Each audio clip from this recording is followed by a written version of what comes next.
আমি আপনাদের সামনে যে আয়াতুল কারিমা তেলাওয়াত করছি, গুনাহ করতে করতে গুনার সাগরের মধ্যে ডুবে আছে। এত পরিমাণ অন্যায়, এত পরিমাণ গুনাহ আমাদের হচ্ছে, চলতে ফিরতে উঠতে বসতে কথা বলতে 2-4-5 জন মিলে যখন গল্প করি সেখানেও আমাদের গুনাহ ছাড়া আর বর্তমান কোনো আমাদের উপায় নাই। এই যে আমরা গুনাহগুলো করতেছি, গুনাহ থেকে আমাদের পরিত্রাণ পাওয়ার আমাদের চেষ্টা করতে হবে কিনা, গুনাহ থেকে আমাদের বাঁচতে হবে কিনা, গুনাহ থেকে বাঁচবো কিভাবে, গুনাহ থেকে বাঁচবো কিভাবে, গুনাহ ছাড়বো কিভাবে। আজকে গুনাহ ছাড়তে পারতেছি না, না আমরা আমল করতে পারতেছি। ওয়াজ নসিহত কি কম হচ্ছে? ওয়াজ নসিহত কম হয় না, ওয়াজ নসিহত অনেক হচ্ছে। মাদ্রাসায় বিভিন্ন মাহফিলে ওয়াজ মাহফিল হচ্ছে, মসজিদের প্রতি জুমায় ইমাম সাহেব বয়ান করতেছে, এবং বিভিন্নভাবে আমরা সোশ্যাল মিডিয়ায় ফেসবুক ইউটিউব বিভিন্ন জায়গা থেকে আমরা কি ঘন্টা পর ঘন্টা ওয়াজ শুনতেছি, এরপর আমলের মধ্যে নিয়ে আসতে পারি না। তার কারণটা কি? তার কারণ কি? আমাদের অন্তরের মধ্যে দুইটা জিনিস না থাকার কারণে আজকে না আমরা আমল করতে পারতেছি, না গুনাহ ছাড়তে পারতেছি। কয়টা জিনিস? কথা বলেন, কয়টা জিনিস? কয়টা জিনিস? দুইটা জিনিস। মুসলমান ইমানদার আল্লাহর গোলাম, আল্লাহ রাব্বুল আলামিন পবিত্র কোরআনুল কারীমের মধ্যে গোটা বিশ্বের মানব জাতিকে জানায় দিলেন, ইয়া আইয়ুহাল্লাযীনা আমানুত্তাকুল্লাহা হাক্কা তুকাতিহি ওয়া লা তামুতুন্না ইল্লা ওয়া আনতুম মুসলিমুন। আল্লাহ রাব্বুল আলামিন বলেন, যারা আমি আল্লাহ তাআলাকে ভয় করে, মুসলমান, আল্লাহ তাআলা পবিত্র কোরআনুল কারীমের মধ্যে বলতেছে, হে ঈমানদাররা, তুমি আমি আল্লাহ তাআলাকে ভয় করো, হাক্কা তুকাতিহি, যেভাবে ভয় করা দরকার ভয় করার মতো ভয় করো, ওয়ালা তামুতুন্না ইল্লা ওয়া আনতুম মুসলিমুন, এবং তোমরা পুরোপুরি মুসলমান না হয়ে অন্ধকার কবরের মধ্যে আসিও না। কার কথা? আল্লাহ তাআলার কথা। আচ্ছা বলেন তো, কোনো একটা ব্যক্তি যদি জানে যে আমি মার্ডার কেসের আসামি, সে যদি জানতে পারে, বুঝতে পারে যে পুলিশ আসতেছে, এখন পুলিশ আসলেই তো আমাকে ধরবে, ধরলেই তো আমাকে কোথায় নিয়ে যাবে? থানায় নিয়ে যাবে, আর থানায় নিয়ে গেলে পরবর্তীতে আদালতে, আদালতে নিয়ে গেলে রায় হবে কি? ফাঁসি বা যে কোনো একটা কঠিন শাস্তি। আচ্ছা ওই লোকটার এই ভয়ে, এই যে কনকনে শীতের রাত দেখতেছেন না, এই কনকনে শীতের রাতের মধ্যে সে কি করে পচা ড্রেনের মধ্যে হলে লুকায় থাকে? তার কারণটা কি? জীবন বাঁচানোর তাগিদে, জীবন বাঁচানোর তাগিদে এই ভয়টা অন্তরের মধ্যে এমনভাবে ঢুকছে যে সে কি করতেছে, যাতে পুলিশের হাত থেকে বাঁচার জন্য এভাবে কি কুয়াশার এত শীত, তারপর ওগুলো পরোয়া না করে আরামের বিছানাকে ছেড়ে একমাত্র ওই ভয়ে, জানটাকে বাঁচানোর ভয়ে সে কি পচা ড্রেনের মধ্যে কেউ লুকায় আছে। আল্লাহ তাআলা বলেন, হে বান্দা, দুনিয়ার জমিনের মধ্যে তোমরা মানুষ হয়ে মানুষকে যেভাবে ভয় করো, ওই ভয়টা যদি দুনিয়ার জমিনের মধ্যে মানুষ হয়ে মানুষকে ভয় না করে আমি আল্লাহ তাআলাকে ভয় করতে পারো, ও মুসলমান ইমানদার আল্লাহর গোলাম, এই ভয়টা করতে পারলে আল্লাহ রাব্বুল আলামিন বলেন, তাহলে ওই সমস্ত বান্দা বান্দির অন্যায় অপরাধ গুনার দিকে আর মন কিন্তু কখনো যাবে না। ও যদি আল্লাহ তাআলার ভয়টা এভাবে পুরোপুরি অন্তরের মধ্যে ঢুকায়, তাহলে সে কিন্তু কি তার অন্তরের মধ্যে যে একটা আল্লাহ তাআলার প্রতি ভীতি প্রদর্শন হয়েছে, আল্লাহ তাআলার প্রতি ভয় ঢুকেছে, সে কখনো চিন্তাও করতে পারবে না, কল্পনা করতে পারবে না যে আমি এই অন্যায়টা করি, আমি এই অপরাধটা করি, আমি এই গুনাহের কাজটা করি। কেন? অন্তরের মধ্যে একটা ভয়, আমি যদি এই অন্যায়টা করি, এই অন্যায়ের জন্য আমাকে আল্লাহ তাআলা কি করবেন? এই শাস্তিটা দেবেন। এই জন্য সর্বপ্রথম বলছিলাম, দুইটা জিনিস যদি কোনো একটা মানুষ তাদের জীবনের মধ্যে নিয়ে আসতে পারে রে ভাই, ওই ব্যক্তির জন্য আমল করা সহজ হবে, ওই ব্যক্তির জন্য গুনাহ ছাড়া সহজ হয়ে যাবে। তার মধ্যে এক নম্বরে আল্লাহ তাআলার ভয় প্রত্যেকটা মানব হৃদয়ের মধ্যে, অন্তরের মধ্যে নিয়ে আসতে হবে। কার ভয়? ও মুসলমান ভাইরা ভাই, কার ভয়? আল্লাহ তাআলার ভয়। এই ভয়টা যদি আমরা আমাদের অন্তরের মধ্যে নিয়ে আসতে পারি, তাহলে দেখবেন অন্যায় অপরাধ যত নির্যাতন আছে রে মুসলমান, কোনো অন্যায় অপরাধ গুনাহের দিকে আমার এই অন্তর আর যাবে না। গুনাহ করতে মন চাইলেও আমাকে এই মনটা, এই নফস, এটা কি করবে? বাধা দেবে। মুসলমান ভাইরা আমার, এরপর আসছে 2 নম্বরে আল্লাহ তাআলার ভালোবাসা। ও মুসলমান, যদি আমার আপনার অন্তরের মধ্যে আমি আল্লাহ তাআলার ভালোবাসা ঢুকাইতে পারি, আমার আপনার অন্তরের মধ্যে তুলি আল্লাহ তাআলার ভালোবাসা, আল্লাহ তাআলার মহব্বত পয়দা সৃষ্টি করতে পারি, তাহলে দেখবেন ওই বান্দা ওই বান্দি এই কনকনে শীতের রাত্রের মধ্যেও হলো দেখবেন রাত্রিবেলায়, রাত 3টা বাজুক 4টা বাজুক, ও মুসলমান, সে তাহাজ্জুদের নামাজ কিন্তু বসে বসে পড়বে। কারণ কার মহব্বত? আল্লাহ তাআলার মহব্বত তার অন্তরের মধ্যে ঢুকে গেছে, আল্লাহ তাআলার ভালোবাসা তার অন্তরের মধ্যে ঢুকে গেছে। এজন্য মাঝে মাঝে একটা সঙ্গীত গাই, যাদের হৃদয়ে আছে আল্লাহর ভয় তারা কবু পথ ভুলে যায় না।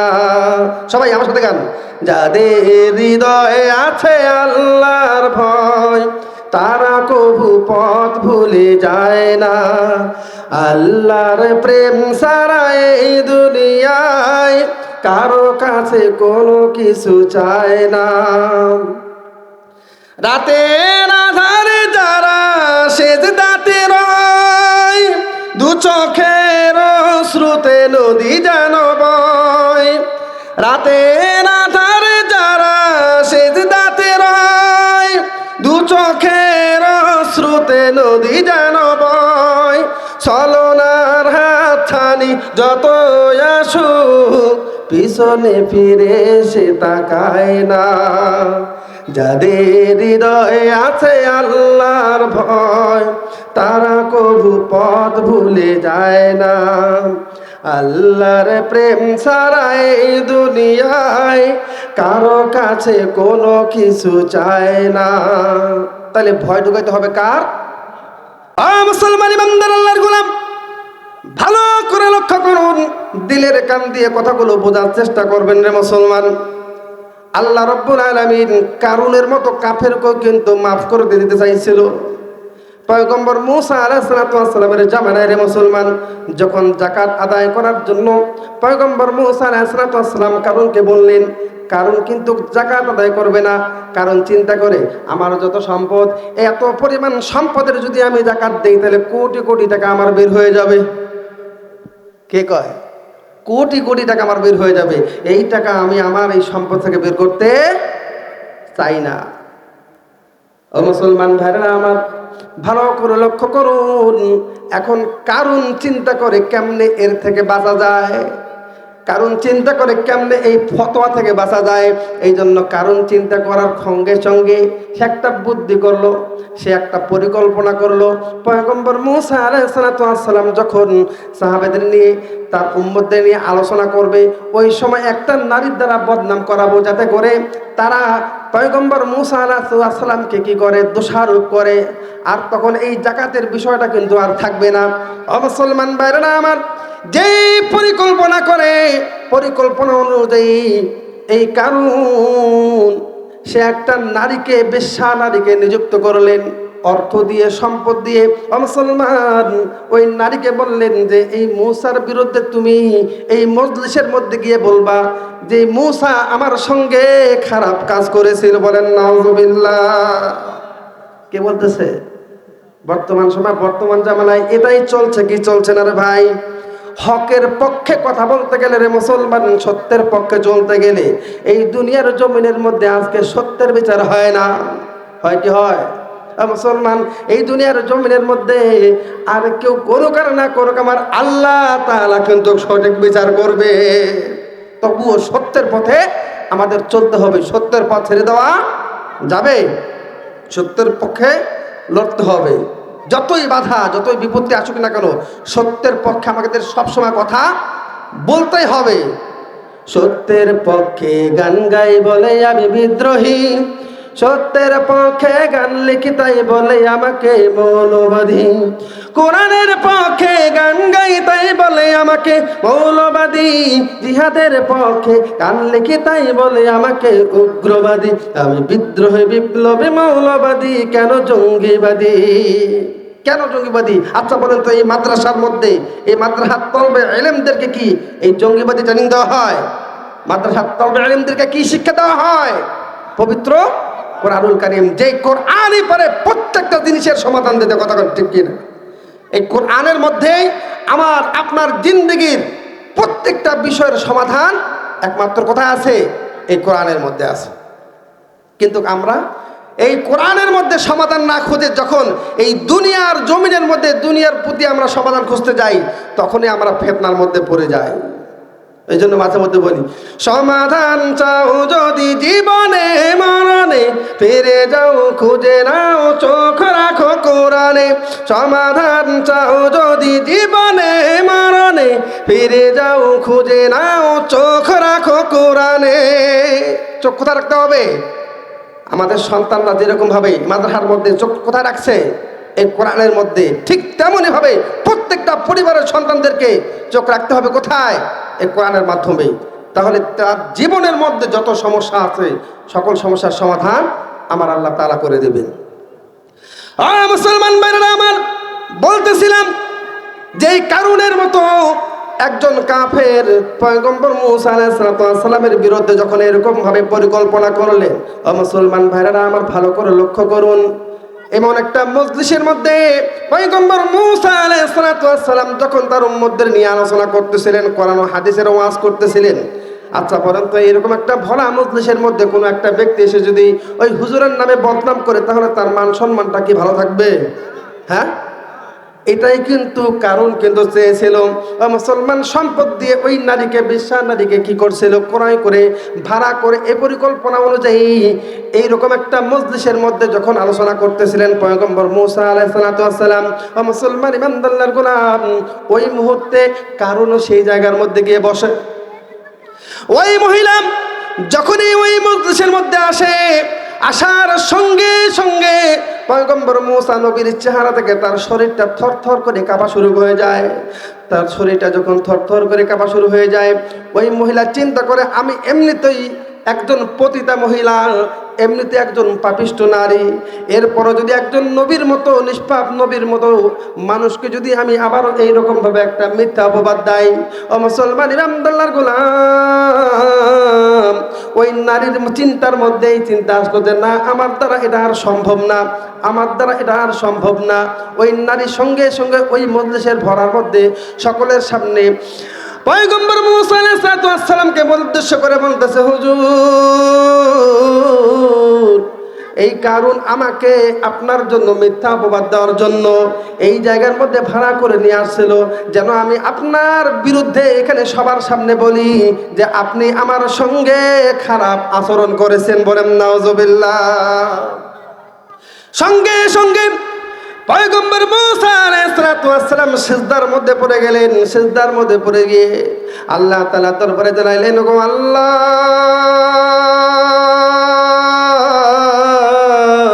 এই দুনিয়ার জমিনের মধ্যে তোমার নবীর সাথে কি হয়ে গেল? আল্লাহ গো, এই দুনিয়ার জমিনের মধ্যে তোমার নবীর সাথে কি হয়ে গেল? যখন এই সিজদায় গিয়ে এভাবে আল্লাহ তাআলার কাছে যখন পয়গম্বর মূসা আলাইহিস সালাম বারবার ফরিয়াদ জানাইলেন, ও মুসলমান ইমানদার গোলাম, আল্লাহ তাআলার সঙ্গে সঙ্গে মূসার জন্য মূসাকে জানাই দিলেন, রে মূসা, মাটিকে আমি হুকুম দিলাম, তুমি মাটিকে তোমার এই কারণের জন্য গ্রাস করতে বলো। মাটিকে আমি হুকুম দিলাম, মাটিকে তোমার জন্য আমি অধীন করে দিলাম, তুমি যাহাই বলবে মাটি তোমার সেই কথাই শুনবে। ও মুসলমান ইমানদার আল্লাহর গোলাম, ভালো করে লক্ষ্য করুন, পয়গম্বর মূসা আলাইহিস সালাম সঙ্গে সঙ্গে মাটিকে বললেন, রে মাটি, এই কারণকে ধর, এই কারণকে ধর, ভালো করে ধর। সঙ্গে সঙ্গে কারণ কিন্তু মাটির ভেতর ধসে যেতে লাগলো। ও মুসলমান ভাইরা আমার, ভালো করে খেয়াল করুন, আবারও যখন অর্ধেক মাটির তলে গেছে, যখন পয়গম্বর মূসা আলাইহিস সালাম আবারও মাটিকে বলতেছে, রে মাটি, আরো ভালো করে ধর, ধরার মতো করে ভালো করে ধর। সঙ্গে সঙ্গে ওই কারণ আরো মাটির বেশিরভাগ ভেতরে ঢুকে গেছে। ও মুসলমান ইমানদার গোলাম, এভাবে ঢুকতে ঢুকতে মাথা পর্যন্ত যখন কারণ ঢুকে গেছে মাটির ভেতর, বারবার আকুতি মিনতি কারণ বলতেছে, হে মূসা, আমি ভুল করেছি, আমি অন্যায় করেছি, আমাকে মাফ করে দাও, আমি আর এই অন্যায় করব না, আমি আর এই অপরাধ করব না। বারবার পয়গম্বর মূসা আলাইহিস সালামের কাছে মাফ চাচ্ছে, কিন্তু পয়গম্বর মূসা আলাইহিস সালাম মাফ করলেন না। সে আবারও রাগ হয়ে গুসা হয়ে মাটিকে বলতেছে, রে মাটি, একে ধর, ভালো করে ধর, একে তুই গিলে ফেল। সঙ্গে সঙ্গে মাটির মধ্যে ধূলিসাৎ হয়ে গেল। সঙ্গে সঙ্গে আমার আল্লাহ রাব্বুল আলামিন পয়গম্বর মূসা আলাইহিস সালামকে বললেন, হে মূসা, এই কারণ তোমার কাছে যতবার ক্ষমা প্রার্থনা করেছে, আমি আল্লাহ তাআলার কাছে যদি একটাবার ক্ষমা চাইতো, আমি আল্লাহ তাআলার কাছে যদি একটাবার অনুতপ্ত হয়ে মাফ চাইতো, আমি আল্লাহ রাব্বুল আলামিন এই কারণের মতো কাফেরকে মাফ করে দিতাম। বলেন সুবহানাল্লাহ। তোমার হৃদয়তে এত পাষাণ, তোমার হৃদয়টা এত পাষাণ, আমি আল্লাহ তাআলা এই কারণ তোমার কাছে মাফ না চেয়ে যদি আমি আল্লাহ তাআলার কাছে মাফ চাইতো, আমি আল্লাহ তাআলা তার সমস্ত পাপগুলো মাফ করে দিতে পারতাম। চিন্তা করে দেখছেন, এই কারুনের মতো কাফেরকে যদি আমার আল্লাহ তাআলা মাফ করে দিতে প্রস্তুত থাকে, তাহলে আমরা তো সেই নবীর, আল্লাহ তাআলার প্রিয় হাবিবের উম্মত, আমাদের গুনাহগুলো আল্লাহ মাফ করবে না? মুসলমান ভাই, মাফ করবে না? তাহলে আমাদের কি করতে হবে? তওবা করতে হবে। কিসের মতন তওবা? মুসলমান ইমানদার করলাম, তওবা করতে হবে। আর এই তওবা করার আগেই আমাকে আপনাকে যে কাজটা করতে হবে, তার মধ্যে সর্বপ্রথম যে কথাটা আমি বলেছিলাম, আল্লাহ তাআলার ভয় আমার আপনার অন্তরের মধ্যে নিয়ে আসতে হবে। কার ভয়? আল্লাহ তাআলার ভয়। 2 নম্বরে আল্লাহ তাআলার ভালোবাসা। আল্লাহ তাআলার ভয়, আল্লাহ তাআলার ভালোবাসা, এই 2টা জিনিস যদি আমি আপনি আমার আপনার অন্তরের মধ্যে নিয়ে আসতে পারি রে মুসলমান, তাহলে আমার আপনার জন্য আমল করাও সহজ হবে, আমার আপনার জন্য গুনাহ ছাড়াও কিন্তু সহজ হয়ে যাবে। বলেন সুবহানাল্লাহ। কিন্তু এই 2টা জিনিস আমরা আনতে পারতেছি না, না আমরা ছাড়তে পারতেছি। আমরা কি না পারতেছি? আমল করতে না পারতেছি, গুনাহ ছাড়তে না পারতেছি, আল্লাহ তাআলার ভয় অন্তরের মধ্যে প্রবেশ করাইতে না পারতেছি, আল্লাহ তাআলার ভালোবাসা অন্তরের মধ্যে সৃষ্টি করতে। মুসলমান ইমানদার আল্লাহর গোলাম, আল্লাহ রাব্বুল আলামিনের ভয় অন্তরের মধ্যে প্রবেশ করাবো কিভাবে? মুসলমান চিন্তা করতে হবে। এই দুনিয়ার জমিনটা আমার আপনার জন্য ক্ষণিকের জিন্দেগি রে মুসলমান। এই দুনিয়ার জমিনটা কিন্তু আমার আপনার জন্য চিরস্থায়ী নয়। যে দুনিয়ার জমিনের মধ্যে আজকে আমরা হালাল হারাম সুদ ঘুষ কোনো কিছু বাদ বিচার করতেছি না রে মুসলমান, সেই দুনিয়ার জমিনের মধ্যে আজকে আমি আপনি কত কষ্ট করে কত উপার্জন করতেছি, একটা বারো চিন্তা করতেছি না রে, এই দুনিয়াটা আমার আল্লাহ তাআলার কাছে যারা পরিমাণ দাম নাই। এই দুনিয়া নিয়ে চিন্তা করি, কিন্তু আমার আল্লাহ তাআলার কাছে এই দুনিয়ার যারা পরিমাণ দাম নাই। যে দুনিয়ার বাহাদুরি দেখি, যে দুনিয়ার ক্ষমতার বাহাদুরি দেখি, এই যে দুনিয়ার সম্পদের বাহাদুরি দেখি, ও মুসলমান ভাইরা আমার, এই দুনিয়ার যারা পরিমাণ দাম আমার আল্লাহ তাআলার কাছে নেই। যারা পরিমাণ দাম কার কাছে নেই? আল্লাহ তাআলার কাছে নেই। মুসলমান ইমানদার আল্লাহর গোলাম, ভালো করে লক্ষ্য করুন, আল্লাহ রাব্বুল আলামিন বলেন এই দুনিয়াটা হচ্ছে তোমাদের জন্য একটা ধোঁকা ছাড়া কিছুই নয়। ধোঁকা বুঝেন তো? এই ধোঁকা ছাড়া এই দুনিয়াটা কিছুই নয়।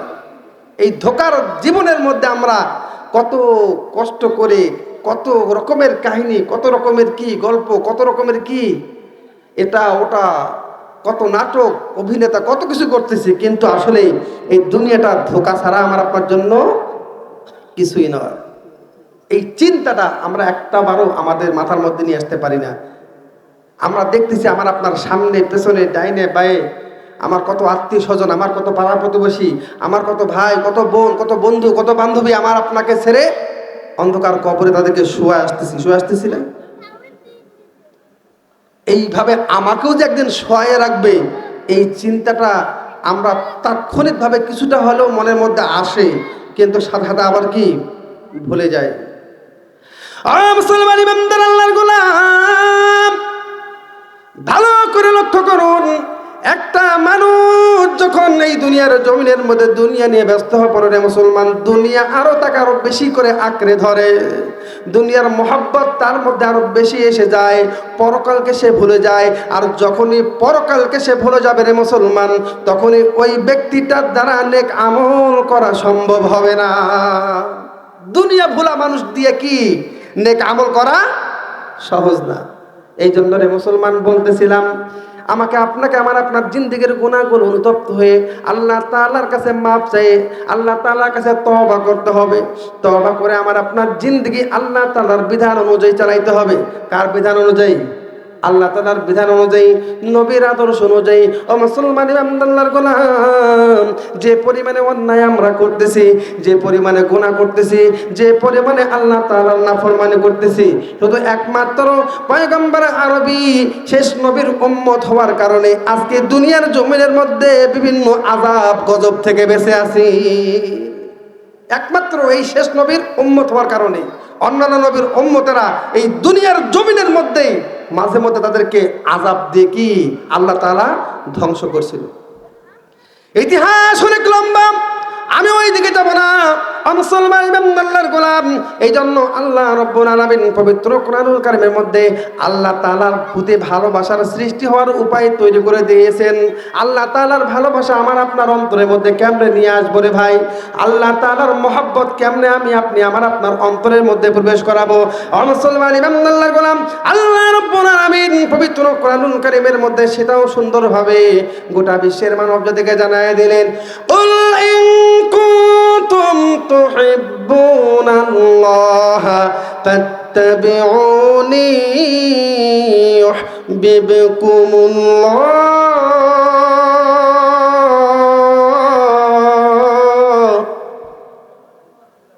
ঘুমাই গেছেন না? আল্লাহু আকবার জবান ছাইরে বলতে কষ্ট হয়? আল্লাহু আকবার জোরে বলতে কি কষ্ট হয়?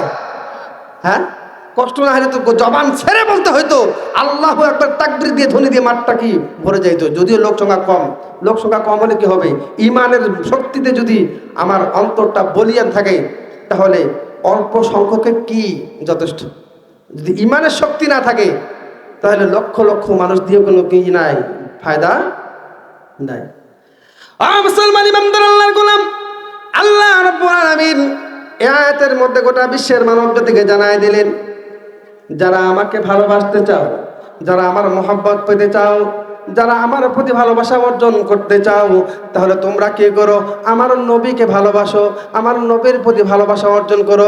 আমার নবীকে যদি ভালোবাসতে পারো, আমার নবীর আদর্শ অনুযায়ী যদি তোমাদের জীবনটাকে বাস্তবায়ন করতে পারো, তাহলে আমি আল্লাহ তাআলার পক্ষ থেকে তোমাদের ভালোবাসা অর্জন হবে। বলেন সুবহানাল্লাহ। কার ভালোবাসা অর্জন করতে হবে? নবীর ভালোবাসা অর্জন করতে হবে। ও মুসলমান ইমানদার গোলাম, এই দুনিয়ার জমিনের মধ্যে দুনিয়ার প্রতি, দুনিয়ার মায়ায়, দুনিয়ার মহাব্বতে, দুনিয়ার ভালোবাসার আকর্ষণে আজকে আমরা কি করি? বন্ধুর প্রেমে, বন্ধুর মায়ায়, বন্ধুর মহাব্বতে তার পছন্দ জিনিস পড়ি কি পড়ি না? বন্ধুরে তুই ওই জিনিসটা পরে আসবি, দেখবেন ওই বন্ধুর ভালোবাসার কারণে, বন্ধুর খাতিরে, বন্ধুকে ভালো রাখার জন্য বন্ধুর আদর্শটা আমরা কি করি? অনুধাবন করি কি করি না? ও মুসলমান, আমার আল্লাহ তাআলা বলেন, রে বান্দা, তোমরা যদি আমার মহব্বত পেতে চাও, আমার ভালোবাসা যদি পেতে চাও, তাহলে এই দুনিয়ার জমিনের মধ্যে মুসলমান ইমানদার গোলাম, আমার নবীর আদর্শ অনুযায়ী তোমাদের জীবনটা বাস্তবায়ন করো। কেন আদর্শ বাস্তবায়ন করবো না রে ভাই?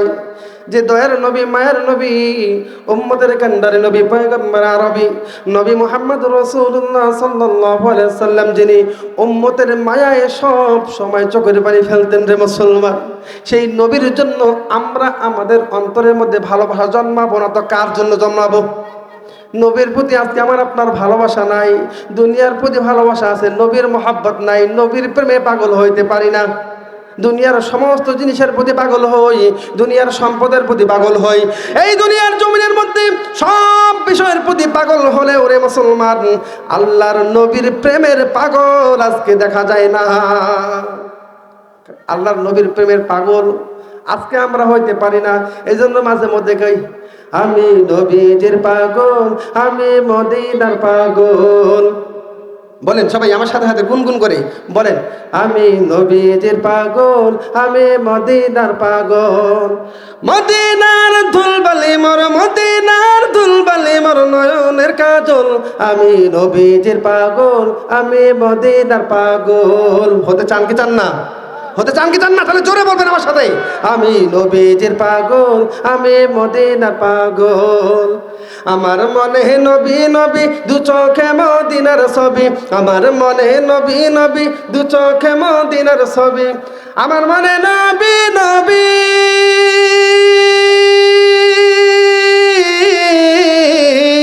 আমার মনে নবী নবী, দু চোখে মদিনার ছবি, নবীর প্রেমে দিতে পারি, নবীর প্রেমে দিতে পারি মোর জীবনের সকল, আমি নবীজির পাগল।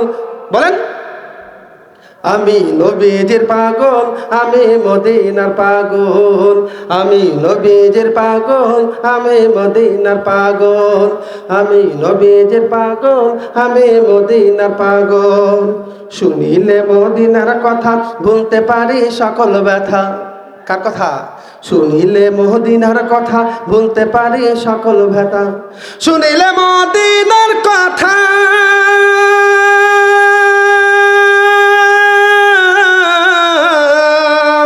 শুনিলে মদিনার কথা ভুলতে পারি সকল ব্যথা।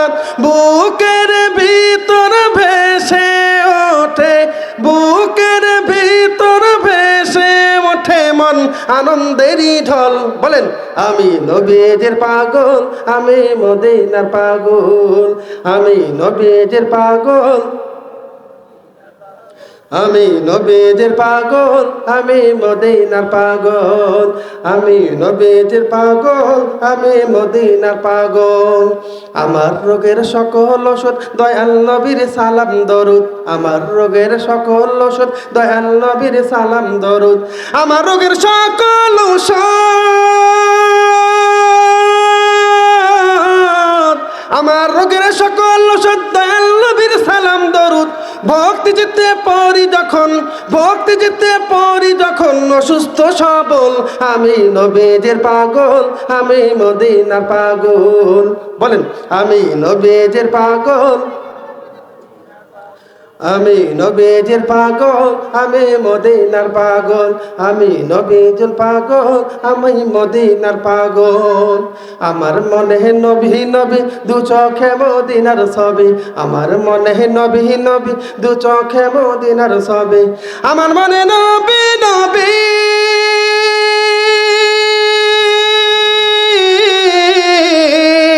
আমার মনে নবী নবী, দু চোখে মদিনার ছবি। নবীর প্রেমে দিতে রাজি, নবীর প্রেমে দিতে রাজি মোর জীবনের সকল, আমি নবীজির পাগল। আরো জোরে, আমি নবীজির পাগল, আমি মদিনার পাগল, আমি নবীজির পাগল, আমি মদিনার পাগল, আমি নবীজির পাগল, আমি মদিনার পাগল। এই নবীর আদর্শ, নবীর মহব্বত, নবীর ভালোবাসা যখন আমরা আমাদের অন্তরের মধ্যে নিয়ে আসতে পারবো, তখনই দেখবেন নবীর আদর্শ অনুযায়ী আমাদের আমল করা আমার আপনার জন্য কি হবে? সহজ হয়ে যাবে। আচ্ছা বলেন তো, স্ত্রীর জন্য ওই যে শুরুতে বলছিলাম, স্ত্রীর মায়ায়, আমার সন্তানের মায়ায়, তাদের প্রিয় জিনিসগুলো নিয়ে আসি কেন? তাদের মহব্বতে, তাদের ভালোবাসায়। মুসলমান ভাইরা আমার, এই জন্য আল্লাহ রাব্বুল আলামিন বলেন, যারা আমার ভালোবাসা অর্জন করতে চাও, যারা আমাকে মহব্বত করতে চাও, এই বান্দা বান্দিরা রে, এই দুনিয়ার জমিনের মধ্যে তাহলে তোমরা কি করো? আমার প্রিয় বন্ধুকে তোমরা অনুসরণ করো, আমার হাবিবকে আদর্শ অনুযায়ী তোমরা তোমাদের নিজের জীবনটা বাস্তবায়ন করো, আমার রাসূলের ইত্তেবা করো। ও মুসলমান ভাইরা আমার, এখন বলেন তো, আমরা আমাদের জিন্দেগির মধ্যে নবীর আদর্শ অনুযায়ী আসলে কি চলতেছি, কি চলতেছি না? চলতেছি। নবীর মহব্বত যতই বলি না কেন, আমি নবীর আশেক, নবীর আশেক বলে দাবি করি, নবীর সুন্নি বলে দাবি করি, কিন্তু নবীর সুন্নত পালন করতে চাই না, নবীর আদর্শ ভালো লাগে না। ও মুসলমানি বান্দাল্লাহর গোলাম, এই জন্যই বলতেছিলাম, আল্লাহ তাআলার ভালোবাসা যখন আমি আপনি আমার আপনার অন্তরের মধ্যে সৃষ্টি করবো রে মুসলমান, ওই বান্দা বান্দির জন্য আল্লাহ তাআলার এই দুনিয়ার জমিনের মধ্যে যত বিধান আছে, আল্লাহ তাআলার যত হুকুম আছে, ওই সমস্ত বান্দা বান্দিদের জন্য ওই সমস্ত আল্লাহ তাআলার হুকুমগুলো মানা কিন্তু সহজ হয়ে যাবে। আল্লাহ তাআলার ভালোবাসা যখন অন্তরের মধ্যে বান্দা বান্দির থাকবে। আজকে আমাদের অন্তরের মধ্যে সে আল্লাহ তাআলার মহব্বত নাই, আল্লাহ তাআলার ভালোবাসা নাই। ও মুসলমান ভাইরা আমার, আজকে বিশেষ করে যে মাদ্রাসার প্রাঙ্গণের মধ্যে আজকে কোরআন ও হাদিসের মাহফিল হচ্ছে, আচ্ছা বলেন তো রে ভাই, এই ঘরের মধ্যে যে বাচ্চারা পবিত্র কোরআনুল কারীম থেকে তিলাওয়াত করে, ইয়াসিন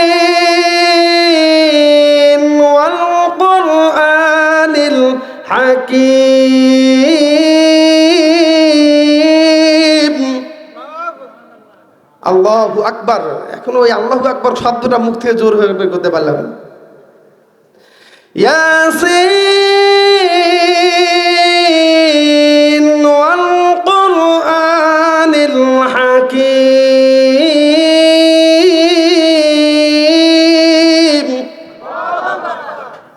এই যে এইভাবে যখন বাচ্চারা পবিত্র কোরআনুল কারীম থেকে এক একটা হরফ তিলাওয়াত করে, ও মুসলমান ভাইরা আমার, এটাকে যেন তেন ভাবেন না। আমরা আমাদের সমাজের মধ্যে, আমরা আমাদের পরিবারের মধ্যে, আমরা আমাদের সমাজের মধ্যে বিশেষ করে এটাকে গুরুত্ব যেভাবে আল্লাহ তাআলা দেওয়ার কথা বলছিলেন আমরা সেভাবে দিতে পারি না, আমরা সেভাবে দিতে পারি না। মুসলমান ভাইরা আমার, আল্লাহর পয়গম্বর নবী মুহাম্মদুর রাসূলুল্লাহ সাল্লাল্লাহু আলাইহি সাল্লাম বলেন, এই দুনিয়ার জমিন থেকে যখন কোনো মানুষ বিদায় নেয়, এই দুনিয়ার জমিন থেকে যখন কোনো মানুষ অন্ধকার কবরে চলে যায়, রে মুসলমান ভালো করে লক্ষ্য করুন, এই দুনিয়ার জমিন থেকে কোনো একটা মানুষ যখন বিদায় নেয় তার কিন্তু সমস্ত নেক আমলগুলো কি হয়ে যায়? বন্ধ হয়ে যায়। সমস্ত নেক আমলগুলো বন্ধ হয়ে যায়। তিনটা আমল ব্যতীত দুনিয়ার জমিনের মধ্যে তার সমস্ত নেক আমলগুলো কিন্তু বন্ধ হয়ে যায়। ও মুসলমান ভাইরা আমার, ভালো করে লক্ষ্য করুন, ওই বান্দা বান্দি যখন অন্ধকার কবরে যায়, এই দুনিয়ার জমিনের মধ্যে কোটি কোটি টাকার সম্পদ যতই থাকুক না কেন রে মুসলমান, কোন সম্পদ তার কবরের মধ্যে কি যাবে? এ কথা কয় না কেন যাবে? মুসলমান ভাইরা আমার, একটা জাররা পরিমাণ সম্পদ তার অন্ধকার কবরের মধ্যে কিন্তু যাবে না। মুসলমান, কিন্তু এই দুনিয়ার জমিনের মধ্যে কোনো একটা মানুষ, কোনো একটা আল্লাহর বান্দা, কোনো একটা আল্লাহর বান্দি যদি একটা সন্তানকে নেক সন্তান হিসেবে গড়া যাইতে পারে, একটা সন্তানকে দ্বীনি আদর্শ শিক্ষা দিয়ে যদি মরতে পারে, ও মুসলমান, ওই সন্তান এই দুনিয়ার জমিনের মধ্যে যতগুলো নেক আমল করবে প্রত্যেকটা নেক আমলের সব ওই মা বাবার কবরের মধ্যে যাবে। বলেন সুবহানাল্লাহ। তাহলে লাভ ক্ষতি না? লাভ না ক্ষতি? তাহলে আমরা দুনিয়ার লাভটা দেখি কিন্তু পরকালের লাভটা দেখি না। যদি এইটার লাভ বুঝতাম রে মুসলমান, প্রত্যেকটা ঘরে ঘরে সন্তানদেরকে নেক সন্তান বানানোর জন্য, আমরা আমাদের সন্তানদেরকে দ্বীনি আদর্শে আদর্শবান করার জন্য আমরা আমাদের সন্তানদেরকে দ্বীনি শিক্ষা দিতাম। কথা কোন ঠিক কিনা? এই যে পবিত্র কোরআনুল কারীমের শিক্ষা, এই যে ছোট ছোট তলবে ইলমরা এরা কি করতেছে? শিক্ষা অর্জন করতেছে। মুসলমান, এরা কতটা দামি জানেন? কতটুকুন দামি?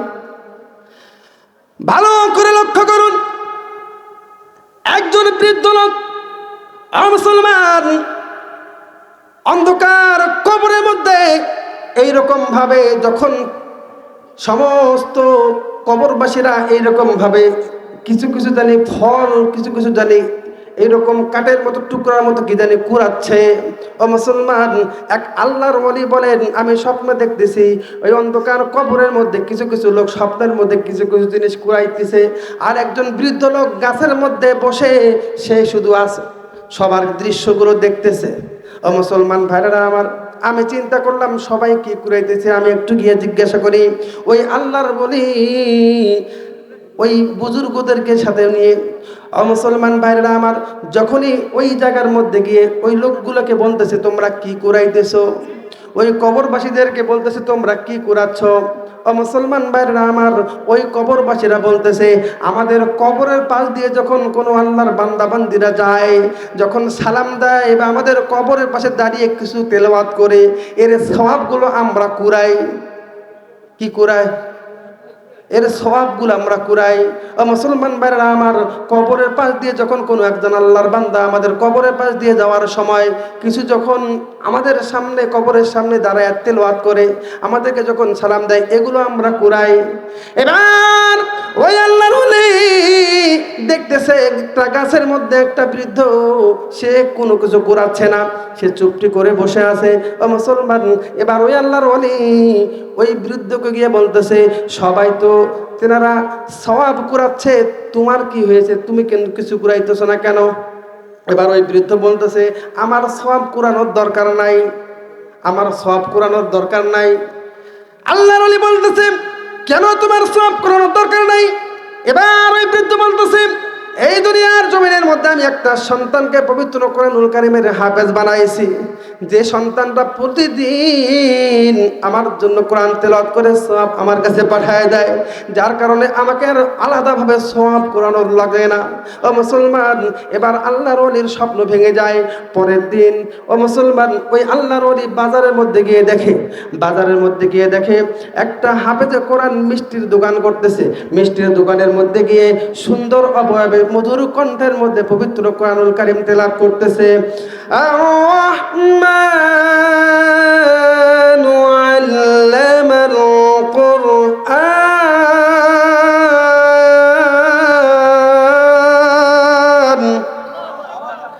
এইভাবে মধুর কণ্ঠে পবিত্র কোরআনুল কারীম তেলাওয়াত করতেছে। ও মুসলমান ভাইরা আমার, ভালো করে লক্ষ্য করুন, দিলের কান দিয়ে বোঝার চেষ্টা করুন। এবার ওই আল্লাহর ওলি ওই হাফেজ সাহেবকে জিজ্ঞেস করতেছে, তুমি কি প্রতিদিন এইভাবে কোরআন তেলাওয়াত করো? কতগুলা? সে বলে, আমি দৈনিক 2 থেকে 3 পারা তেলাওয়াত করি।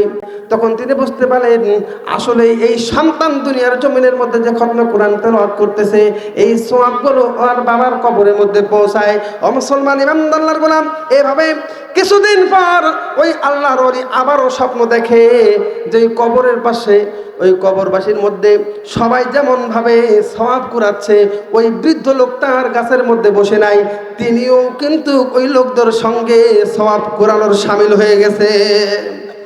এবার আল্লাহর ওলি চিন্তা করে আশ্চর্য হয়ে গেল, যেই লোকটা কিছুদিন আগে তার সন্তানের জন্য সওয়াব কুড়ানো বন্ধ করেছিল, কিন্তু আজকে তার বাবাও দেখি ওই সমস্ত কবরবাসীদের সঙ্গে সওয়াব কুড়াচ্ছে। ও মুসলমান, ভালো করে লক্ষ্য করুন রে ভাই, দেখেন এই দুনিয়ার জমিনের মধ্যে একটা বাবা অন্ধকার কবরের মধ্যে বসেও সন্তানদের তেলাওয়াতের সওয়াব পায়। ও মুসলমান, আমরা কিন্তু সেটা করি না, আমাদের সন্তানদেরকে দুনিয়ার শিক্ষায় শিক্ষিত করি। ও মুসলমান, দুনিয়ার শিক্ষায় শিক্ষিত করতে আমি না করতেছি না, আপনার সন্তানকে এই দুনিয়ার জমিনের মধ্যে ততটুকুন সুশিক্ষা দান করেন, যতটুকুন সুশিক্ষা থাকলে আপনার যে হক, আপনার যে প্রতি শ্রদ্ধা, আপনার যে দাম, এই দামটা আপনার সন্তান বুঝতে পারে। এই জিনিসটা যেন বুঝতে পারে আপনার সন্তান। ও মুসলমান ভাইরা আমার, এবার ওই আল্লাহর ওলি চিন্তা করে, আসলে আমি একটু গিয়ে দেখি তো ওই বৃদ্ধকে সবার সঙ্গে যখন সব কুড়াচ্ছে। পরের দিন বাজারের মধ্যে গিয়ে দেখে ওই মিষ্টির দোকানটা বন্ধ হয়ে গেছে। মিষ্টির দোকানটা আর কি নাই, খোলা নাই। আজকে আর ওই দোকান থেকে কোনো কোরআনের তেলাওয়াতের শ্রবণ শোনা যাচ্ছে না। এবার আল্লাহর ওলি পাশের দোকানের লোককে বলল, এই যে দোকানটা বন্ধ কেন? দোকানদারের ভেতর যে একজন হাফেজ সাহেব কোরআন তেলাওয়াত করতেছিল, সেই হাফেজ সাহেব গেল কই? ওই দোকানদার বলতেছে, ওই দোকানদার ওই হাফেজ সাহেব গতকালকে এই দুনিয়ার জমিন থেকে বিদায় নিয়েছে। সন্তান বিদায় নেওয়ার সঙ্গে সঙ্গে সন্তান অন্ধকার কবরে, বাপের আমল নামার মধ্যে, বাপের কবরের মধ্যে সওয়াব যাওয়া বন্ধ হয়ে গেছে। কত সুন্দর একটা সিস্টেম ছিল। ও মুসলমান, এই জন্য আমি বলতেছিলাম, এরকম একটা মাদ্রাসার মধ্যে আপনার সন্তানকে যদি এরকমভাবে দ্বীনি ইলম শিক্ষা দিতে যদি একটা মানুষের মতো নেক সন্তান হিসেবে গড়ে তুলতে পারেন, আপনার এই সন্তানটাই আপনার নাজাতের জন্য ওসিলা হয়ে যাবে।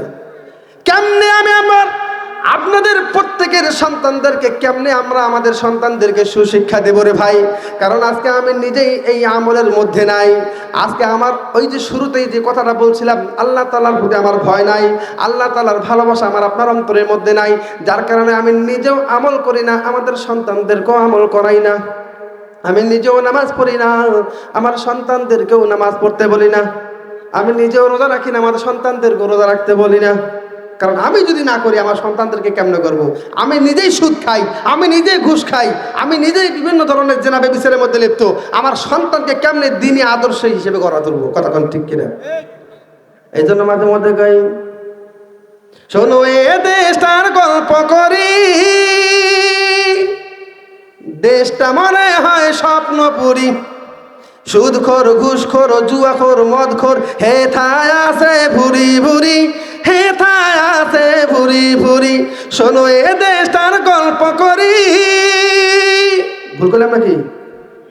আছে, সুদখোর আছে না, ঘুষখোর আছে না, জেনাখোর আছে না, বেবিচার, সব কিছু বেশি হচ্ছে, এত পরিমাণে নাফরমানি করতেছি রে ভাই। এই জন্য বলছিলাম, এগুলো থেকে বিরত থেকে আল্লাহ তাআলা দরবারে কি করতে হবে?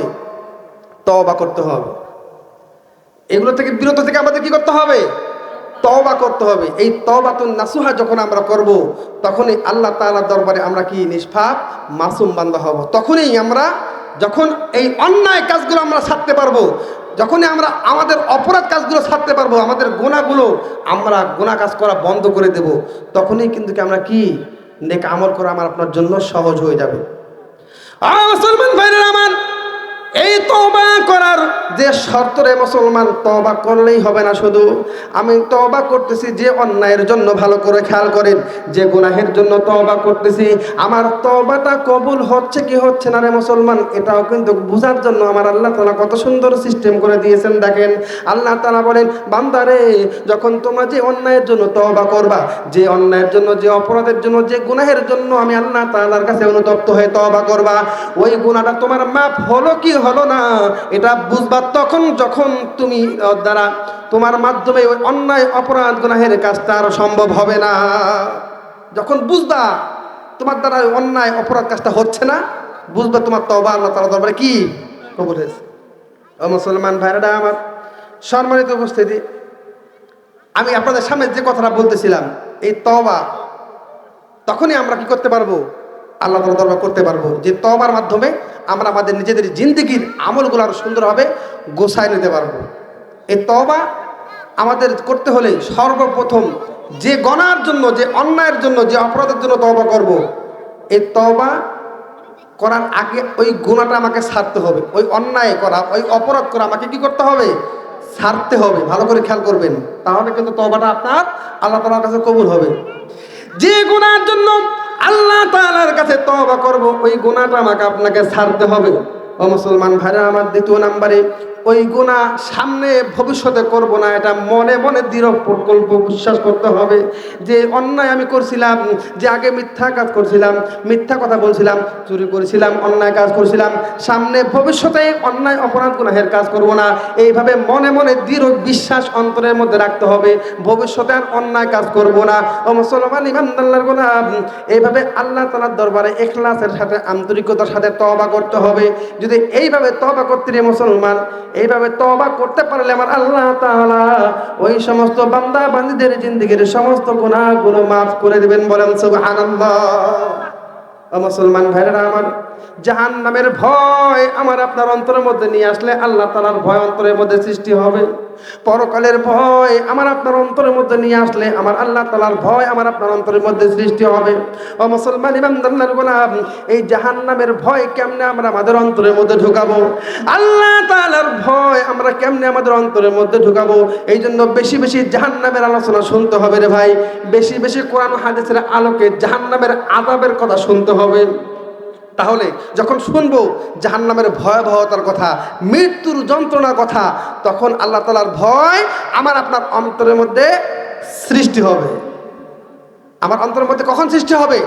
আল্লাহ তাআলার ভয় তখনই সৃষ্টি হবে যখন আল্লাহ তাআলা জাহান্নামের ভয় আমার আপনার অন্তরের মধ্যে ঢুকে যাবে। এই জন্য মাঝে মাঝে বলি, জাহান্নামের আগুন মাবুদ সইতে পারবো না,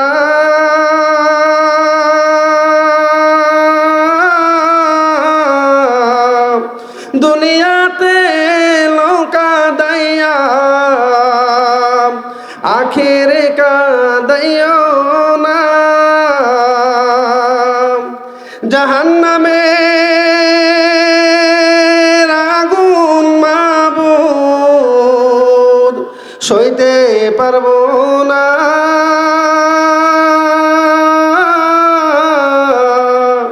দুনিয়াতে লৌকা দাইয়া আখেরে কাঁদাইও না। আল্লাহ তাআলা যেন আমাদের প্রত্যেককেই দুনিয়ার যত দুঃখ, দুনিয়ার যত কষ্ট, দুনিয়ার যত যন্ত্রণা আল্লাহ তাআলা যেন আমাদেরকে দুনিয়াতে দেয়, কিন্তু জাহান্নামের মধ্যে যেন আমাদেরকে আল্লাহ তাআলা না দেয়। এইটা মনে মনে আমাদের কি করতে হবে? আকাঙ্ক্ষা, আশা করতে হবে। এবং সেই সাথে আজকে বিশেষ করে যে বিষয় নিয়ে আলোচনা করেছিলাম, যে আল্লাহ তাআলার ভয়, আল্লাহ তাআলার ভালোবাসা আমরা আমাদের অন্তরের মধ্যে নিয়ে আসব। আর এটা তখনই সম্ভব হবে যখনই আমি আপনি আমার আপনার অন্তরের মধ্যে আল্লাহ তাআলার ভয়, আল্লাহ তাআলার ভালোবাসা সৃষ্টি করব। তখনই দেখবেন আল্লাহ তাআলা আমাকে আপনাকে এই নেক আমল করা আমার আপনার জন্য সহজ হবে।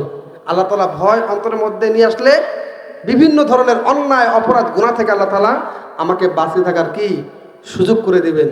এজন্য আসুন আল্লাহ সুবহানাহু ওয়া তাআলা আমাকে সহ আপনাদের প্রত্যেককেই, বিশেষ করে দীর্ঘ লম্বা সময় ধরে যে বিষয় নিয়ে আলোচনা করলাম, আমাদের প্রত্যেককেই, বক্তা শ্রোতা প্রত্যেককে প্রত্যেকটা কথাগুলো সঠিকভাবে বুঝে এই দুনিয়ার জমিনের মধ্যে আমল করার তৌফিক দান করুন। সকলে বলি আমিন।